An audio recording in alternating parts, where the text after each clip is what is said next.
बिस्मिल्लाहिर्रहमानिर्रहीम अस्सलामु अलैकुम dear students. So welcome back to biology class. Dear students, हमने केमिकल कोऑर्डिनेशन का आगाज़ किया। केमिकल कोऑर्डिनेशन में हमने देखा, पिट्यूटरी ग्लैंड के बारे में डिस्कस किया, थायराइड ग्लैंड के बारे में डिस्कस किया, उसके बाद हमने पैराथायराइड ग्लैंड के बारे में डिस्कस किया। आज हम डिस्कस करने जा रहे हैं बहुत ही इंपॉर्टेंट दो हमारे पास ग्लैंड्स। नंबर वन हमारे पास adrenal gland, second is pancreas.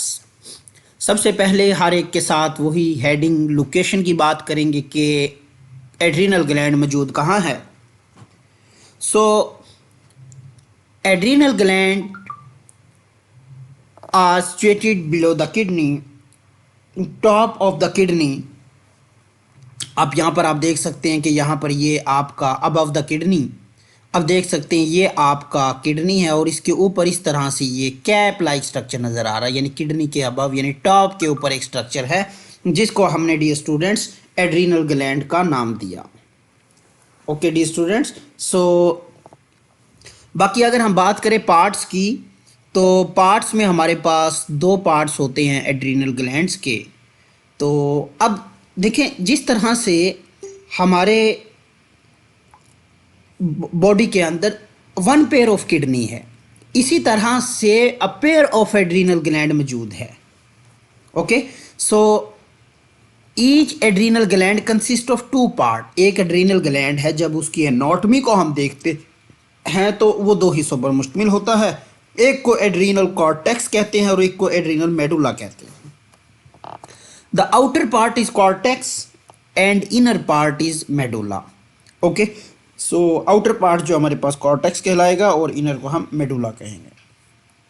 अब हार्मोन्स की बात कर लेते हैं कि हमारा जो एड्रीनल ग्लैंड है वो कौन कौन से हार्मोन रिलीज करता है। एड्रीनल मेडुला हार्मोन सिक्रीट करता है एपिनेफ्रीन, या इसका दूसरा नाम है adrenaline, is responsible to stress. जब हम स्ट्रेस की कंडीशन में होते हैं तब ये हार्मोन रिलीज होता है। It prepare about body overcome, और ये फौरी तौर पे क्या करता है, हमारी बॉडी को इमरजेंसी कंडीशन में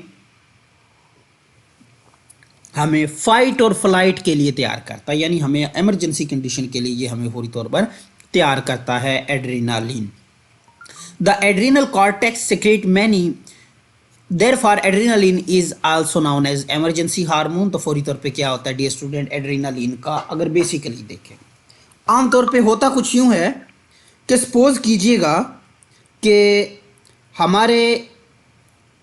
हम कहीं पे खड़े थे तो अचानक से सांप देखा हमने या कोई ख़तरनाक चीज़ देखी और फौरी तौर पे हम भागे।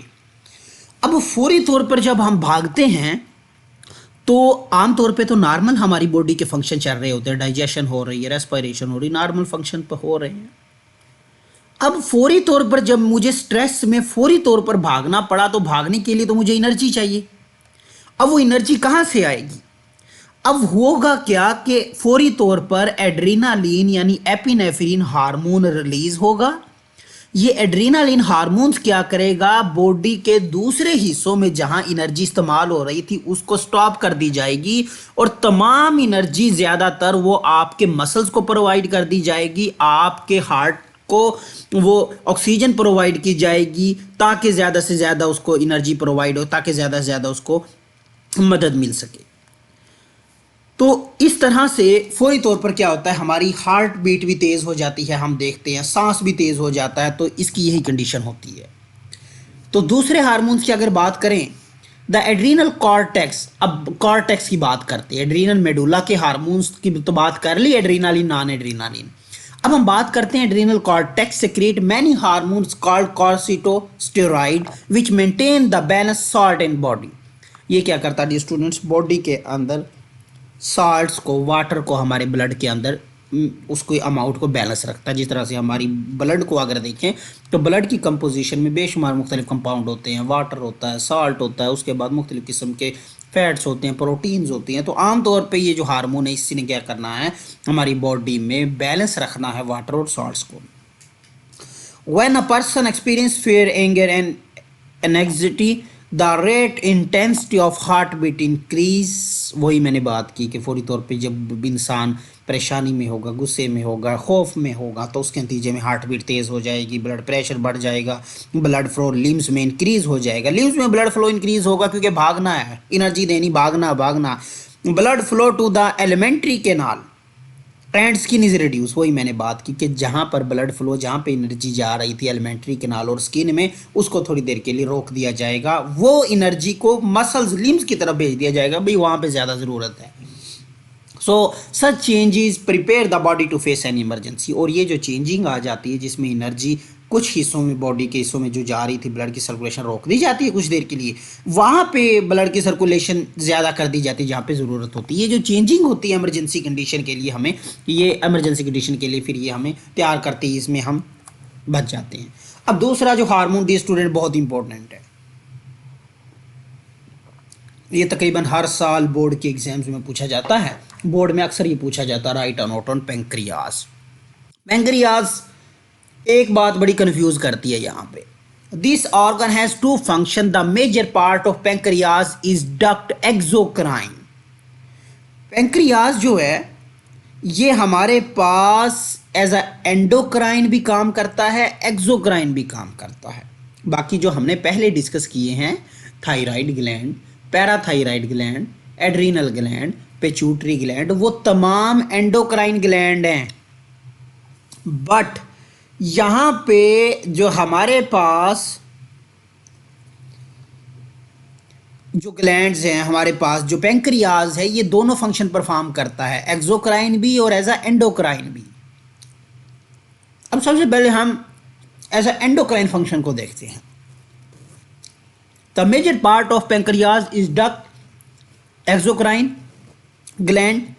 This portion secrete digestive enzyme through the duct. वही हमने जब डाइजेशन को पढ़ा था तब हमने देखा था कि पेंक्रियाज पेंक्रियाटिक जूस पैदा करता है जो कि पेंक्रियाटिक डक्ट से होता हुआ आपकी स्मॉल इंटेस्टाइन में चला जाता है और इमल्सिफिकेशन ऑफ फैट्स वगैरह में वो मदद करता है। एक्सोक्राइन फंक्शन क्या है? Some portion of pancreas serve as a ductless means endocrine gland. इसमें हम देख सकते हैं। अब हम आगे देखते हैं इसके मेजर काम क्या, असल काम मेजर की बात देखते हैं। This portion contain the group of endocrine cell. अगर हम इंसुलिन जो हमारे पास, ये एक पेंक्रियाज था हमारे पास, पेंक्रियाज को जब हमने अंदर से कट करके यानी इसकी डाइसेक्शन की और इसकी एनाटॉमी देखी ना, तो हमें पेंक्रियाज कुछ यूँ नज़र आया। अब यहाँ पे देखें डी स्टूडेंट्स, मुख्तलिफ़ किस्म के छोटे छोटे छोटे छोटे, अब आम तौर पे जब हम सपोज़ कीजिए जहाज़ में सफ़र कर रहे हैं और ज़मीन की तरफ देखें तो हमें हमारे घर कुछ यूँ नज़र आएंगे, बिल्कुल छोटे छोटे घर नज़र आएंगे। तो यहाँ पे भी सेम ऐसा ही फिनोमिना है कि इसके अंदर दो तरह के सेल होते हैं, तीन तरह के सेल सॉरी होते हैं। अल्फ़ा सेल, ये हमारे पास अल्फ़ा सेल हैं, ये डेल्टा सेल हैं और ये बीटा सेल हैं। ये आइसलेट्स ऑफ लेहिंगर कौन है? ये हमारे पास एक साइंसदान था लेहिंगर, जिसने इन सेल्स को डिस्कवर किया था, इनके बारे में पता चलाया था कि तीन तरह के सेल होते हैं आपके पेंक्रियाज में, एक को अल्फा सेल कहते हैं, एक को बीटा सेल कहते हैं, एक को डेल्टा सेल कहते हैं। आपकी किताब में सिर्फ और सिर्फ दो सेल का जिक्र किया गया है जिसमें हमारे पास डियर स्टूडेंट अल्फा और बीटा है। Islets of Langerhans, this islets secrete two hormones. पहला हार्मोन यानी कि हमारे पास जो इंसुलिन, जो पेंक्रियाज है उसका पहला हार्मोन कौन सा डियर स्टूडेंट? वो है insulin. Insulin influence the liver to take excess glucose from the blood. याद रखिएगा कि बीटा सेल जो होते हैं, बीटा सेल ने याद रखना आपने इंसुलिन बनानी है और अल्फा सेल ने डियर स्टूडेंट्स ग्लूकोज लेवल बढ़ाना है। यानी बीटा सेल ने इंसुलिन और अल्फा सेल ने ग्लूकोज बनाना है। अब शुगर का जो मरीज़ होता है उसमें मसला क्या होता है? उसमें मसला ये होता है कि ये जो बीटा सेल होता है जिसने इंसुलिन बनानी होती है, ये बीटा सेल डैमेज हो जाता है, ख़राब हो जाता है, काम करना छोड़ देता है, या इसकी काम करने की जो एफिशिएंसी है वो कम हो जाती है। जब ग्लूकोज, पहले क्या था? पहले ये था कि the student alpha cell glucose बनाता जा रहा था और बीटा सेल इंसुलिन बनाता जा रहा था। दोनों एक दूसरे के बिल्कुल बराबर काम कर रहे थे, यानी एक दूसरे को दोनों ने बैलेंस रखा हुआ था। अब यहाँ पे क्या प्रॉब्लम हुआ, यहाँ पे प्रॉब्लम ये हुआ अल्फा सेल तो बिल्कुल नॉर्मल है, ग्लूकोज पैदा करता जा रहा है, मगर बीटा सेल जो है वो डैमेज हो गया, ख़राब हो गया है, जिसमें इंसुलिन बनना ख़त्म हो गई है या बहुत कम बन रही है। अब यहाँ पे प्रॉब्लम ये आएगी कि इंसुलिन लेवल कम हो जाएगा। जब इंसुलिन कम होगा तो ग्लूकोज ऑटोमेटिकली बढ़ जाएगा। जब ब्लड में ग्लूकोज लेवल बढ़ जाएगा तो उसको हम कहते हैं भाई उसको शुगर हो गया है। देखें, ग्लूकोज ग्लूकागोन हार्मोन्स है, कौन बनाएगा? अल्फा सेल बनाएगा। अब ग्लूकागोन ने क्या करना? ग्लूकोज बनानी है। Glucagon influence to liver to release glucose in the blood and so the blood glucose concentration rise. इसी तरह से इंसुलिन है, influence the liver to take excess of glucose from blood and so blood glucose concentration fall. ये दोनों एक दूसरे के anti काम करते हैं। The blood glucose concentration is maintain at the rate, glucose का लेवल जो होना चाहिए वो हमारे पास 80 to 120 मिलीग्राम पर मिलीलीटर ब्लड होना चाहिए। ये एमसीक्यूज के लिए आपने पॉइंट याद रख लेना है।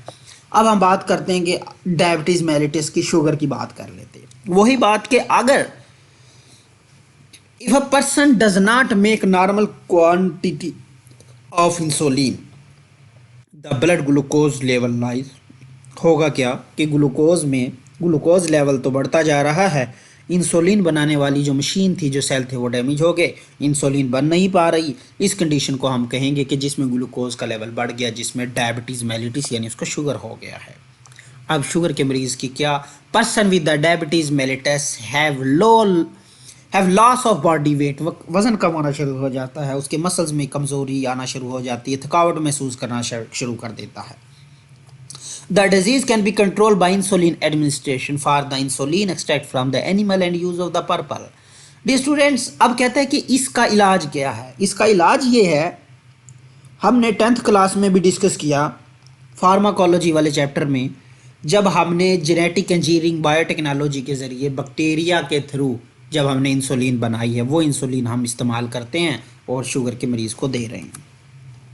अब BGC test, blood glucose concentration test है डी स्टूडेंट्स।